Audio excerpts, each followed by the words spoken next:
Hello student.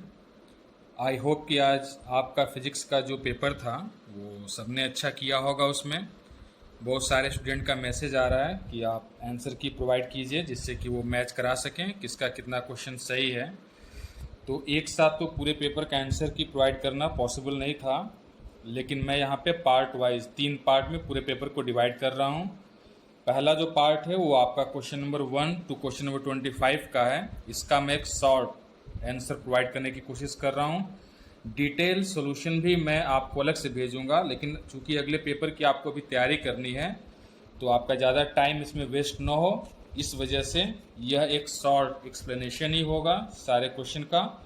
तो इस video में हमने थर्मल फिजिक्स को लिया हुआ है जो कि 1 से लेकर 25 क्वेश्चन तक कवर करता है। तो आइए इन क्वेश्चन के आंसर के बारे में हम लोग डिस्कस करते हैं, किस क्वेश्चन का कौन सा ऑप्शन सही होगा।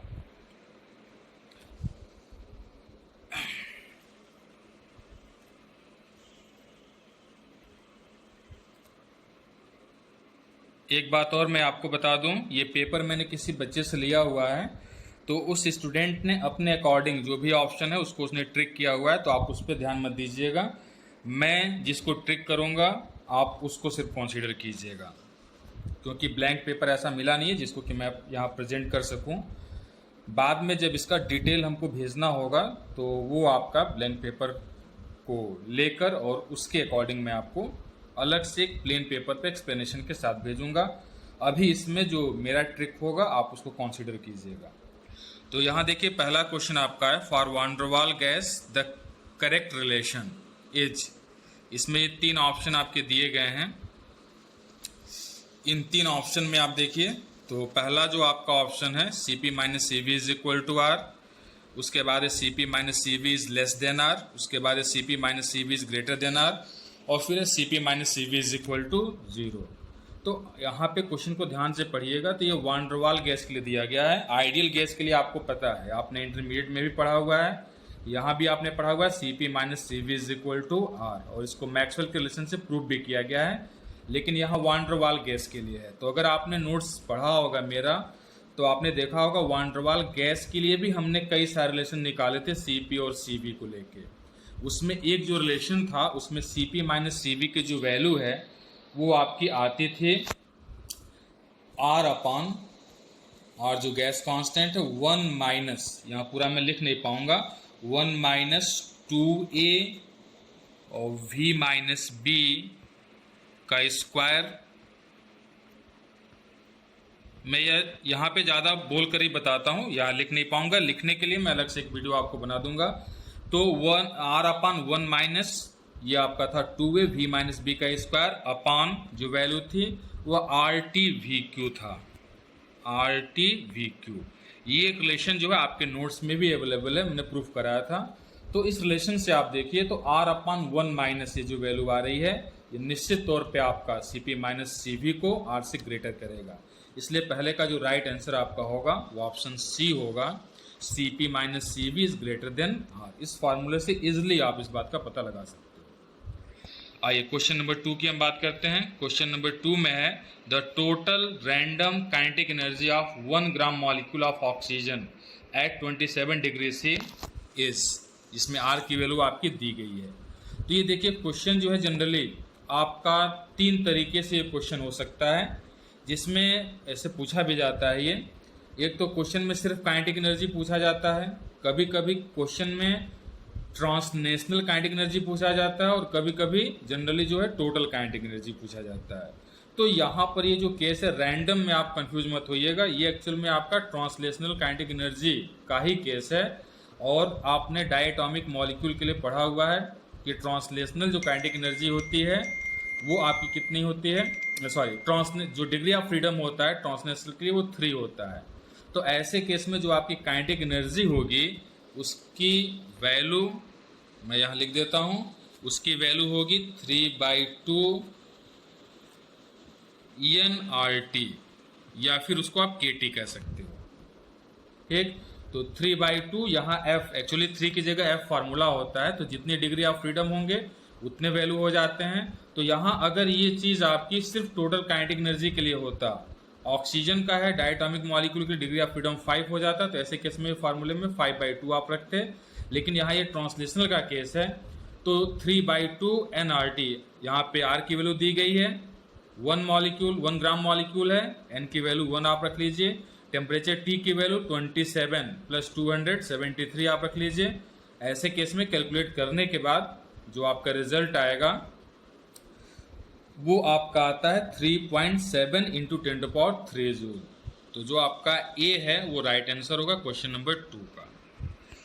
आइए क्वेश्चन नंबर 3 की बात करते हैं। The correct relation among critical temperature, Boyle temperature and temperature of inversion.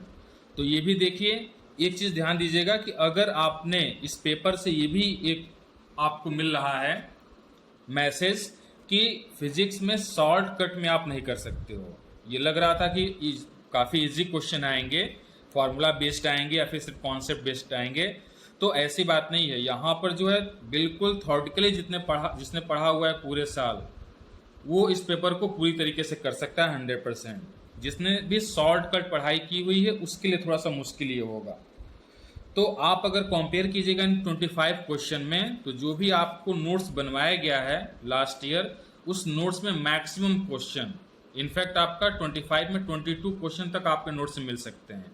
2-3 question ही ऐसा होगा जो इधर उधर है, लेकिन उसके लिए डिटेल आपको पूरा सिलेबस पढ़ना पड़ेगा, तभी जाके आप इसको कर पाते।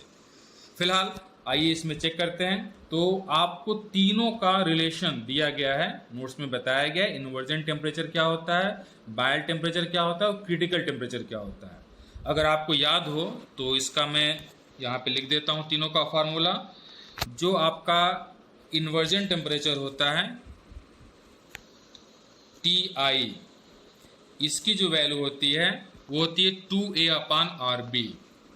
ये देखिएगा हमने नोट्स में निकाला था 2A/RB। ठीक, इसके बाद जो आपका क्रिटिकल टेम्परेचर होता है यानी TC, इसकी जो वैल्यू होती है वह 8A/27RB होता है। 8A/27RB। और फिर बायल टेम्परेचर की जो वैल्यू होती है वो A/RB होता है, यानी TB जो होगा वह A/RB होगा। तो आप कंपेयर कर लीजिए इन तीनों में, 2A/RB, 8A/27RB और A/RB, तीनों में से कौन सा आपका सबसे ग्रेटर होगा? तो इन्वर्जन टेम्परेचर 2A/RB सबसे ग्रेटर होगा। सबसे लेस कौन सा होगा? क्रिटिकल वाला, क्योंकि 8/27 है, ये वैल्यू सबसे लेस होगी। तो TI सबसे ग्रेटर होगा, उसके बाद TB होगा, फिर उसके बाद TC होगा। ये किस में ऑप्शन आपका है? ए में है, इसलिए राइट ऑप्शन आपका। आइए क्वेश्चन नंबर 4 की बात करते हैं। The kinetic energy per unit volume and pressure P of an ideal gas are related by. ये आपका बिल्कुल कॉमन क्वेश्चन है। ये फार्मूला आपको पता है काइनेटिक एनर्जी का कि E = ये इंटरमीडिएट लेवल का क्वेश्चन आप कर सकते हो है 3/2 PV। ये सभी बच्चों को लगभग पता होना चाहिए। तो अगर यहाँ पर यूनिट वॉल्यूम की बात कर रहा है तो V की वैल्यू को आप यूनिट कर दीजिए या E/V कर लीजिए। E/V = कितना आ जाएगा? 3/2 P। देखिए इसमें कोई ऑप्शन है 3/2 P का, यह आपका ऑप्शन डी है, इसलिए ऑप्शन डी इसका राइट आंसर होगा क्वेश्चन नंबर 4 का। आइए आगे बढ़ते हैं क्वेश्चन नंबर 5।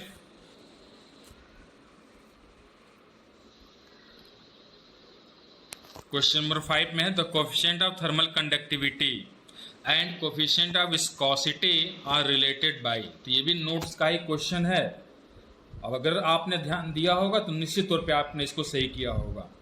तो इसमें कोफिशिएंट ऑफ विस्कोसिटी और थर्मल कंडक्टिविटी आपको याद होगा, ट्रांसपोर्ट फिनोमेना में हमने के निकाला था, तो इसकी वैल्यू आई थी 1/3 mn v यहाँ एवरेज वेलोसिटी था और CV लैम्डा।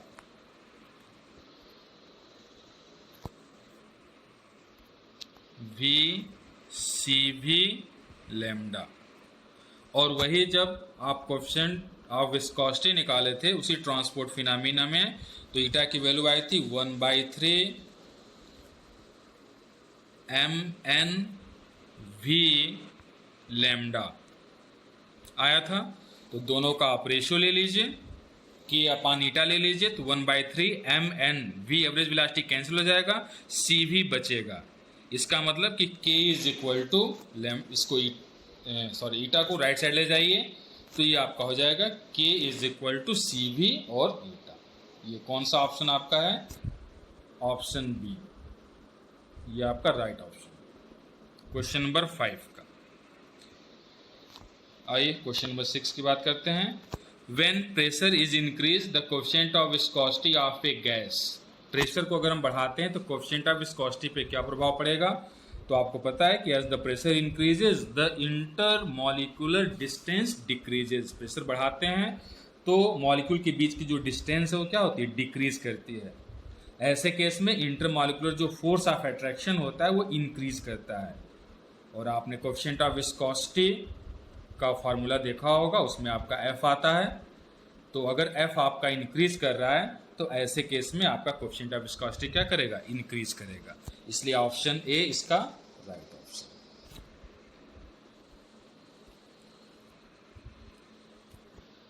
6 का ऑप्शन ए। 7 की बात करते हैं। The mean free path of a gas is directly proportional to. ये देखिए बिल्कुल आसान क्वेश्चन है। मीन फ्री पथ का एक्सप्रेशन आपको कराया गया है। अब इसमें अगर कोई लड़का कहता है कि हमने नहीं किया है तो ये तो question number 8। An ideal gas expand such that Pt² is equal to constant. The coefficient of volume expansion of the gas will be. ठीक, इस क्वेश्चन को थोड़ा सा आपको ध्यान से देखना होगा। ये भी आपको बताया गया है, अगर आप डायरेक्टली इसको कोरिलेट न कर पा रहे हो, यहाँ देखिए volume expansion of the gas की बात की जा रही है। तो आपको याद होगा कि हमने थर्ड लॉ ऑफ थर्मोडायनेमिक्स के कोलरेज में वॉल्यूम एक्सपेंशन और प्रेशर एक्सपेंशन इन दोनों की हमने बात किया था। तो वॉल्यूम एक्सपेंशन जो था alpha V is equal to, वो आपका फार्मूला था 1/v और del v upon del T at constant p। ये आपका वॉल्यूम एक्सपेंशन था। अब यहां पे ये दिया हुआ है कि Pt² is equal to constant, Pt² is equal to constant. मान लीजिए वो कांस्टेंट आपका k है। ठीक, यहां से इस p को चेंज कर दीजिए v के लिए। आइडियल गैस के लिए आपको पता है PV is equal to nRT, तो इस p को चेंज कर दीजिए v के टर्म में, तब v और t का रिलेशनशिप यहां मिल जाएगा। फिर वहां पे v को आप t के रिस्पेक्ट में डिफ्रेंशिएट कर दीजिए, और डिफ्रेंशिएट करने के बाद जब यहां वैल्यू आप रखोगे तो अल्फा v की जो वैल्यू है वो कैलकुलेट होने के बाद आपकी जो आएगी क्वेश्चन नंबर 8 में वो 3/t आएगा। बिल्कुल इजीली आप कैलकुलेट कर सकते हो। Del v upon del T आप निकाल लीजिए, कहां से निकलेगा? उसके लिए रिलेशन दिया हुआ है Pt² is equal to constant. p को चेंज कीजिए v में और उस इक्वेशन को t के रिस्पेक्ट में डिफ्रेंशिएट कर दीजिए। करने के बाद वैल्यू यहां रखिएगा तो आपका आंसर जो है वो 3/t आएगा। 3/t आपका c में है, इसलिए ऑप्शन सी इसका राइट आंसर होगा। आइए क्वेश्चन नंबर 9 की बात करते हैं। क्वेश्चन नंबर 9 में एक Carnot engine is working between 27 degree C and 327 degree C, its efficiency will be. ये भी देखिए बहुत आसान क्वेश्चन है और हमने पढ़ाते समय ही आपको ये बहुत बताया था, कई बार बताया था कि इफिशियंसी का एक क्वेश्चन जो है 100% फिक्स है कि आएगा ही आएगा।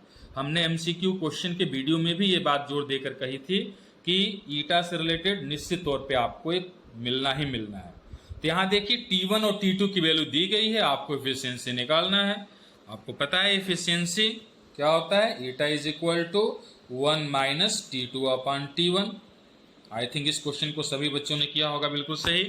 तो T2 अपॉन T1, T2 की वैल्यू लोअर टेम्परेचर 27 प्लस 273 कर लीजिए, और T1 की वैल्यू 327 प्लस 273 कर लीजिए।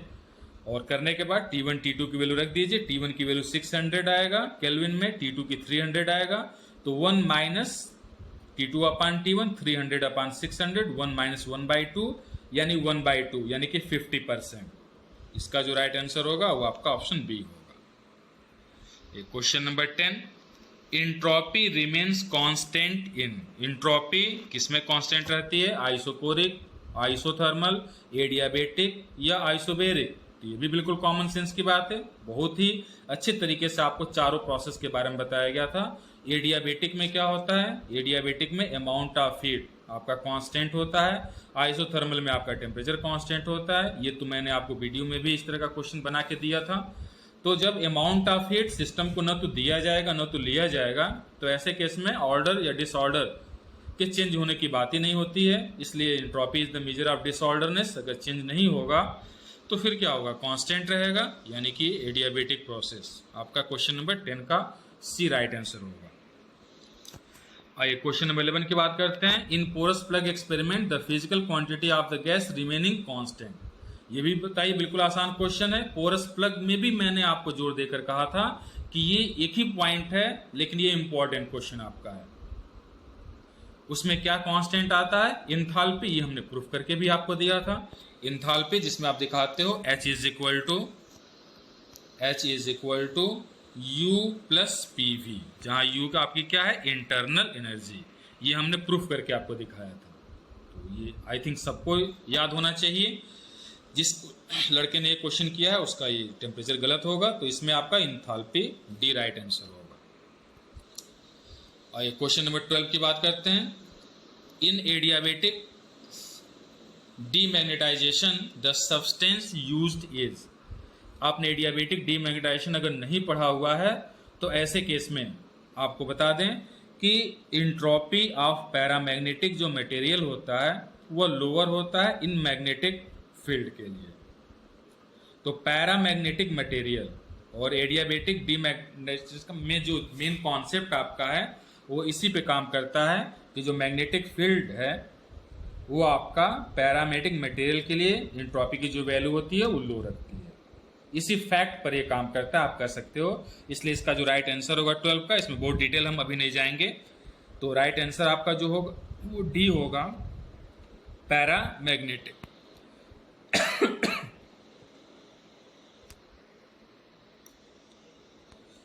आइए क्वेश्चन नंबर 13 पे आते हैं।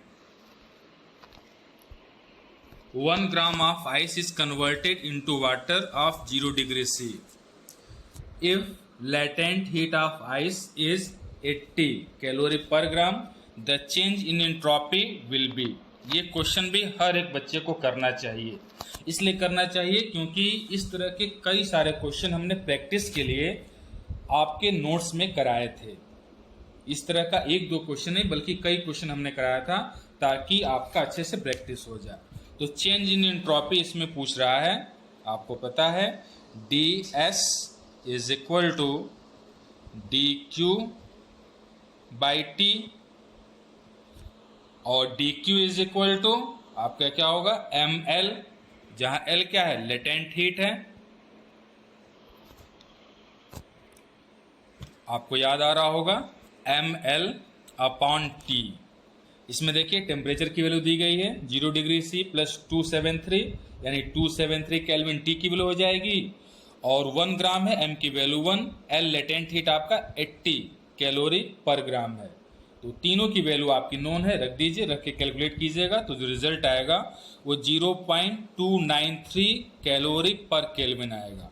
तो 0.293 ऑप्शन बी में है, इसलिए बी इसका राइट आंसर होगा। Question number 14, net change in entropy during Carnot cycle is. तो ये तो सबको पता होना चाहिए। साइक्लिक प्रोसेस के दौरान एंट्रोपी में जो चेंजिंग होगी वो कितनी होगी? 0, क्योंकि सिस्टम आपका फिर कहाँ आ जाता है? इनिशियल स्टेट में आ जाता है, इसलिए 0 ऑप्शन ए राइट आंसर होगा। 15, the concept of entropy is the outcome of. देखिए ये भी क्वेश्चन सबको पता होना चाहिए। ये सारे क्वेश्चन ऐसे नहीं है कि आप कहीं भूल जाओ, एक बार पढ़ लिया आपके माइंड में बिल्कुल सेट हो जाना चाहिए। First law of thermodynamics, second law of thermodynamics, third law या फिर 0th law. Obviously second law of thermodynamics का राइट आंसर होगा, क्योंकि सेकंड लॉ ऑफ थर्मोडायनेमिक जब बताया गया है तो वहीं से आपके एंट्रोपी का जो कॉन्सेप्ट आता है उसके साथ कोरिलेट किया गया है। तो आपका आता है dq is equal to TdS। dq is equal to TdS। इस पे काफ़ी ज़्यादा लेक्चर हुआ था, काफ़ी डिटेल हुआ था, इसलिए हम डिटेल ना जाकर आसानी से आप इजली पता लगा सकते हो कि एंट्रोपी का जो आउटकम है वो सेकेंड लॉ ऑफ थर्मोडायनेमिक्स। चलिए क्वेश्चन नंबर 16 पे आते हैं। No triple point exist in case of. अब इसमें देखिए, इसमें थोड़ा सा ये डाउट है, क्योंकि जहां तक मेरी जानकारी है, मैंने देखा है तो वाटर हीलियम में तो कंफर्म है, कार्बन डाइऑक्साइड और ऑक्सीजन का भी ट्रिपल पॉइंट होता है, उसकी एक नोन वैल्यू है। आप भी चाहो तो इसको सर्च कर सकते हो नेट से। इसलिए ये क्वेश्चन थोड़ा सा कंफ्यूजिंग है कि इसमें कौन सा राइट आंसर लिया जाए, क्योंकि मुझे तो चारों के आंसर मिल रहे हैं ट्रिपल पॉइंट के लिए।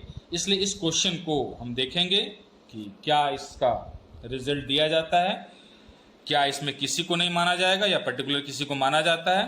तो इस क्वेश्चन पे मैं डिटेल नहीं जानना चाहता हूं, इसलिए क्योंकि मुझे चारों का आंसर मिल रहा है ट्रिपल पॉइंट के लिए, इस वजह से। 17 में क्वेश्चन नंबर 17 क्या कह रहा है? The coefficient of performance of a refrigerator working between 27 degree C and 127 degree C is. यहाँ देखिए कोफिशिएंट ऑफ परफॉर्मेंस की बात की जा रही है, तो ये भी आपको बहुत अच्छे तरीके से पता है, नोट्स में आपके मेंशन किया गया है। सिग्मा इज इक्वल टू, वहाँ हमने कोफिशिएंट ऑफ परफॉर्मेंस को दिखाया था, तो ये आपका आता है T2 upon T1 minus T2। Value रख दीजिए, दोनों की वैल्यू आपकी नोन है, एक 27 है, 127 है। डिग्री सेल्सियस को केल्विन में कन्वर्ट कर दीजिए।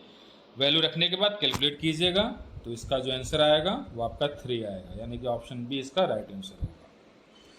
क्वेश्चन नंबर 18 की बात करते हैं। If Stefan's constant sigma is this, then radiation emittance of a black body at 127 degree C will be. तो क्वेश्चन नंबर ये जो 18 है भी आपको पता है, स्टीफेंस लॉ में फॉर्मूला आपको पता है, E is equal to sigma T का पावर 4। देखिए इस बच्चे ने कैलकुलेट किया हुआ है, लेकिन आई थिंक इसने गलत कैलकुलेट किया हुआ है। यहाँ आप सिग्मा की वैल्यू रखिए, दिया हुआ है 5.672 इंटू 10⁻⁸, और टी की वैल्यू रखिए, टी की वैल्यू सेल्सियस में है, आप इसको केल्विन में कन्वर्ट कर लीजिए, क्योंकि सिग्मा की जो वैल्यू है वो आपको केल्विन में दी गई है। केल्विन में कन्वर्ट कर लीजिए तो 127 प्लस 273, ओके, ये आपका 400 आ जाएगा। तो टी की जगह 400 कीजिए, सिग्मा की जगह वैल्यू दी गई है, कैलकुलेट कीजिएगा, तो आफ्टर कैलकुलेटिंग जो आपका रिजल्ट होगा वो आपका आएगा 1452 W पर m का पावर -2, W इंटू एम का पावर -2। तो C जो है आपका राइट आंसर होगा। Next question, question number 19। The number of modes of vibration per cubic centimetre in the frequency range from 4.0 to this will be. ये question हो सकता है काफ़ी लोगों ने ना कर पाया हो, तो इसको जब आप सॉल्व कीजिएगा तो आपको याद होगा ब्लैक बॉडी रेडिएशन में जो फार्मूला निकाला गया था, उस फार्मूले में number of mod of vibration की जो बात की गई थी उसके लिए एक एक्सप्रेशन आता है, ये काफ़ी लोगों ने मिस किया होगा। n इज इक्वल टू 8 पाई, इसी से प्लांक का फार्मूला आपका प्रूफ होता है, 8 pi nu square D nu upon C Q, ये आपका फार्मूला है। इस फार्मूले में डी न्यू की वैल्यू चेंज इन फ्रीक्वेंसी, दो फ्रीक्वेंसी का रेंज दिया हुआ है, वहां से आप निकाल लोगे। सी की वैल्यू पता है, पाई की वैल्यू आपको पता है, न्यू की वैल्यू आप यहाँ पे जनरली न्यू अगर दो रेंज दिया हुआ है तो उसका एवरेज लिया जाता है, रखने के बाद आप कैलकुलेट कर लीजिएगा। मैंने इस क्वेश्चन को कैलकुलेट नहीं किया हुआ है, आप इसको कैलकुलेट करके इस फार्मूले से चाहो तो इजिली देख सकते हो कि इसमें से कौन सा आंसर आपका राइट आंसर होगा। इसका मैंने कहीं टिक नहीं लगाया इसलिए क्योंकि अभी मैंने इसको कैलकुलेट नहीं किया था। आप इसको कैलकुलेट करके देख लीजिएगा कौन सा आंसर इसमें राइट होगा, अगर किसी ने किया होगा तो। आइए 20 की बात करते हैं। क्वेश्चन नंबर 20 में है, sun's radiation has a maximum energy at 5500 angstrom if the Wiens constant is 3 centimeter Kelvin, then temperature of sun will be। तो ये भी देखिए बहुत आसान क्वेश्चन आपका है। क्वेश्चन नंबर 28 में आपने देखा होगा विंस डिस्प्लेसमेंट लॉ बताया गया था आपको क्या आता है, lambda m into t is equal to constant. तो ये लैम्डा m कौन सी वेवलेंथ है, मैक्सिमम एनर्जी की वेवलेंथ है। तो यहाँ पे दिया हुआ है कि मैक्सिमम एनर्जी के लिए वेवलेंथ की वैल्यू 5500 और कांस्टेंट की वैल्यू आपकी दी गई है। तो इजिली आप टेम्परेचर को कैलकुलेट कर सकते हो इस फॉर्मूले से। कैलकुलेट कीजिएगा इसमें ये वैल्यू रख के, तो आपको मिलेगा 5455 केल्विन। मैंने इसको कैलकुलेट किया था, तो ये आपका बी में है, इसलिए आपका जो बी होगा इसका राइट आंसर होगा। ओके, क्वेश्चन नंबर 21 पे आते हैं। For a group of 10 particles velocities are, ये वेलोसिटी दी गई 10 पार्टिकल के लिए, the root mean square velocity of the group will be. देखिए रूट मीन स्क्वायर वेलोसिटी का ये आपका आसानी से एक्सप्रेशन से निकल जाएगा। तो रूट मीन स्क्वायर वेलोसिटी निकालने से पहले आपको उसका फार्मूला निकालते समय भी हमने ऐसे निकाला था। पहले हमने निकाला था क्या, वी एम स्क्वायर, यानी मीन वेलोसिटी का स्क्वायर। तो मीन वेलोसिटी का स्क्वायर निकालने के लिए आप क्या करोगे, जितनी वैल्यू दी गई है सबका स्क्वायर करके ऐड कर दीजिए, और कितने आपके हैं पार्टिकल, 10 है, 10 से आप डिवाइड कर दीजिए, 1 का स्क्वायर प्लस 2 का स्क्वायर। इस तरीके से आप मीन वेलोसिटी का स्क्वायर निकाल लोगे। ओके, और फिर जो वैल्यू आ रही है उसका आप अंडर रूट ले लीजिए, तब जाके ये बनेगा VRMS, यानी कि रूट मीन स्क्वायर वेलोसिटी। तो जब आप Vm का स्क्वायर करोगे तो वैल्यू आपकी आएगी 12.5 मीटर पर सेकेंड, लेकिन जब उसका आप अंडर रूट लोगे तो ऐसे केस में आपका जो रिजल्ट आएगा वो 3.5 के नियर अबाउट आएगा। इसलिए ऑप्शन डी इसका राइट आंसर होना चाहिए। 22 की बात करते हैं। For normal incident of radiation on the surface the ratio of pressure and density, energy density of radiation will be. तो यहाँ देखिए, यहाँ दो तरह की बातें हो सकती हैं, दो नहीं बल्कि तीन तरह की हो सकती हैं। इसमें ये कह रहा है कि normal incident of radiation on the surface, ये भी क्वेश्चन जो है थोड़ा सा आपके लिए कंफ्यूजिंग है, बहुत क्लियर नहीं है। अगर इसमें ये दिया होता कि वो एब्जॉर्प्शन के लिए है, यानी कि एब्जॉर्ब हो रहा है, या फिर रिफ्लेक्टेड के लिए है, तो दोनों के लिए अलग अलग होता है।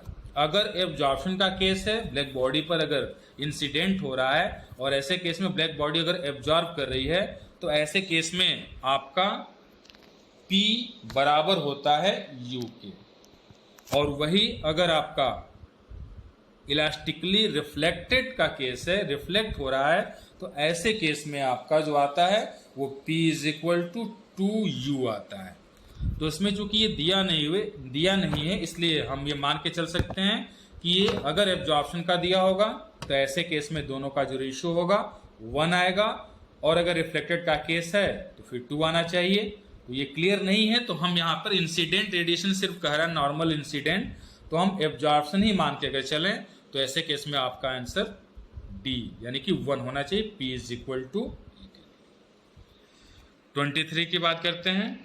Thermal conductivity of bad conductor is measured by. अब देखिए, ये भी बिल्कुल आसान क्वेश्चन, पढ़ते ही आपको पता हो जाना चाहिए कि इसका आंसर क्या होगा। आपके नोट्स में है, लीज मेथड हमने आपको बताया है किसी भी बैड कंडक्टर की थर्मल कंडक्टिविटी को निकालने का। ये पेपर जिस भी बच्चे ने किया हुआ है वो देखिए, बहुत बड़ी ये मिस्टेक उसकी है कि उसने पढ़ा होगा अगर चारों ऑप्शन, तो तुरंत उसको क्लियर हो जाएगा कि लीज डिस्क मेथड।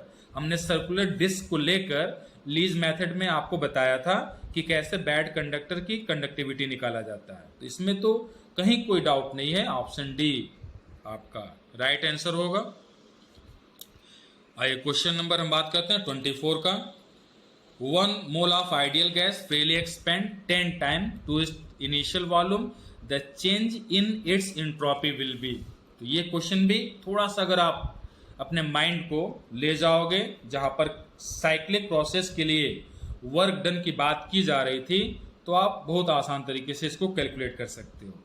तो आपको याद होगा कि वहां पर हमने वर्क डन निकाला था एडियाबेटिक के लिए, आइसोथर्मल के लिए। तो अगर आइसोथर्मल एक्सपेंशन प्रोसेस के लिए हम वर्क डन की बात करते हैं, तो आपने देखा होगा फार्मूला आपका आया था, फार्मूला या एक्सप्रेशन आप कह सकते हो, RT log V2 upon V1। ये आपका आया था। ठीक, ये नेचुरल में था। जब आप इसको बेस 10 में करते हो तो यहाँ पे 2.303 आपका आ जाता है। ओके, ये वर्क डन था जो कि आपको Q2 माइनस Q1 के रूप में मिलता, यानी कि डेल्टा Q के रूप में मिलता, और delta Q is equal to आपको पता है TDS होता। इसलिए यहां से जब आप DS निकालोगे या इस DW को जब आप TDS के टर्म में करोगे तो ये T से T कैंसिल हो जाता, DS यानी चेंज इन एंट्रोपी की वैल्यू मिल जाती 2.303 R और log V2 अपान V1 बेस 10 के साथ। और कह रहा है कि फ्रीली एक्सपेंड हो रहा है 10 टाइम्स, यानी V2 क्या है 10 V1 है। तो V2 की जगह 10 V1 करोगे तो ये log 10 बेस 10 आ जाएगा, और log 10 बेस 10 की वैल्यू कितनी होती है 1, आपको पता है। इसलिए फाइनली आपको मिल जाता है 2.303 R, और ये आपका किस में है D में है, इसलिए इसका करेक्ट आंसर आपका क्या होगा D होगा। आइए finally question number 25, the total energy density and pressure P of diffuse radiation are related by. ये भी देखिए, थोड़ा सा भी अगर आप सोचोगे तो आपको पता चल जाएगा कि इस रिलेशन को हमने कहाँ यूज किया था। इसका हमने बताया था आपको कि अलग से प्रूफ भी है, लेकिन ये यूज कहाँ हुआ था, स्टीफेंस लॉ को जब हम प्रूफ कर रहे थे तो वहां देखिए प्रेशर और एनर्जी डेंसिटी के बीच एक रिलेशनशिप हमने यूज किया था। क्या था वो, तो P is equal to U/3।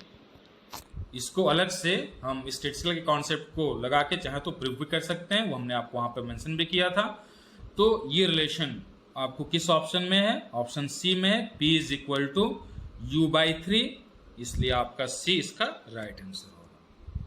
तो इस तरीके से हमने ये 25 क्वेश्चन कंप्लीट किया हुआ है जो आपका थर्मल फिजिक्स था उससे। इसमें आप देख लीजिएगा किसने कितने सही ऑप्शन किए हुए हैं और किसका कितना गलत है। बाकी जो दो आपके पेपर हैं ऑप्टिक्स और इलेक्ट्रॉनिक्स जो कि 25 से आगे के क्वेश्चन को कवर करते हैं, उनका जो आंसर की है हम आपको अगले वाले वीडियो में प्रोवाइड करेंगे। इस वीडियो में बस इतना है। धन्यवाद।